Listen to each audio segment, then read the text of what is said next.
Во текот на оваа идната недела ќе започне процесот на подготовка за донесување на нов изборен законик. Активностите за нов изборен законик започнаа во 2015 година кога беше формирана меѓуресорска работна група и која во 2016 година започна со активностите, а последните активности ги имаше во април 2021.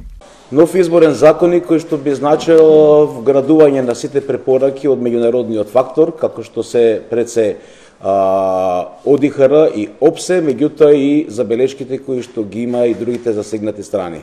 Во таа насока, значи во текот на ова недела, до крајот на неделата, до сите засегнати страни ќе биде испратен допис во кој што ќе бидат поканети да пред се политичките партии да земат учество во подготвувањето на изборниот законик.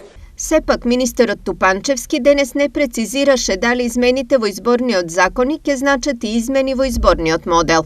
Како ќе изгледа моделот на политичкиот систем, преку кого се избираат пратениците или представниците во државата и во институциите, нема да зависи од мене како министер, туку ќе зависи од работната група, понудените решенија, а се разбира и понудената аргументација.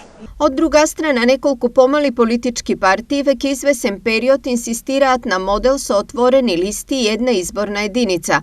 Најгласен во тоа е Демократскиот сојуз на Павле Трајанов, кој денес потенцираше дека не се откажува од предлогот за една изборна единица. Најавата за нов изборен законик од Министерството за правда е обид да го амортизира притисокот од партиите за промена на изборниот модел.